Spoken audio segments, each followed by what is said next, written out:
Traumatized paghihapon ang 21 anyos nga massage therapist nga si alias Julie sa nahitabong pagpanulis ug pagpanamastamas kaniya sa napakaarong ingnog ride-hailing app driver pag-Huwebes sa kadlawon, Marso 13. Asoy ni Julie nga nag-book siya og motor gamit ang usa ka ride-hailing app aron makauli. Pagawas na niya sa trabaho, giila siya sa suspect nga siya ang nabook niini nga driver. May kumpiyansa sab si Julie ug nisakay sa motor human mitubag ang suspect nga driver siya sa maong app. Apan samtang nagbiyahe, dito na nakonpirmar ni Julie nga dili sakto iyang nasakyan tungod kay gitawagan siya sa tinuod niya nga driver. Nisakay ko. Sabi na ko nga siya akong rider. So nakalayo na mi sa paagto ko nahibong ko nga pag nanawag ang maxim nga rider, naingon nga asa naman ka nganong wala man ka diri. So ako ngayo kog sorry sa rider. Naingon ko nga sorry ako lang i-cancel nakasakay kog lain good abi na kog ikaw nya.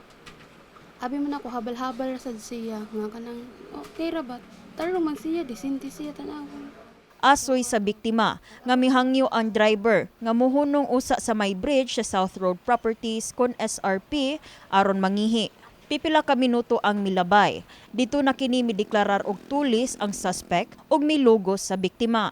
Ano siya nga, ambi mong cellphone, ambi password sa mong cellphone, ambi password sa mong Gcash. Lang ko ako hatag tanan, ako buhaton ng tanan, iuli lang ko, nianak ko niya.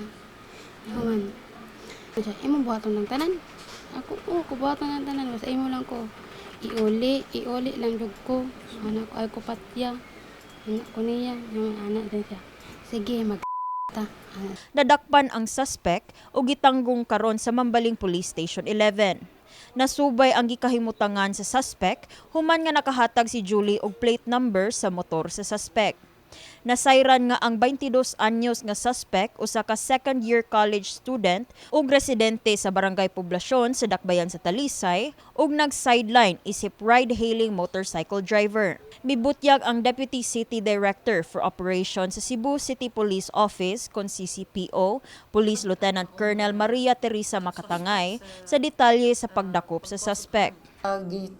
Trace no based sa what you call this one GPS. And of course, positive identification sa maong what do you call this one, maong victim. First time no nga hugaw sa iyang record nga apparently sa among nakita based on our information systems. But we are still conducting background investigation sa barangay no kung asa siya gapuyo if naaba siya yung mga nga tendencies. Duna say pahimangno si Makatangay ilabi na sa mga kababainhan. Instill no sa atong matagtagsa nga kinabuhi ang gitawag nga personal security protocols. That's you have to tell people kung asa ka, kung kinsa imong kuyog, asa ka padung, if possible unsa imong gisakyan. Tungod sa trauma nga nasinati ni Julie, midesisyon siya nga muundang sa ug pagpanarbaho ug mopasaka og kaso sa suspect.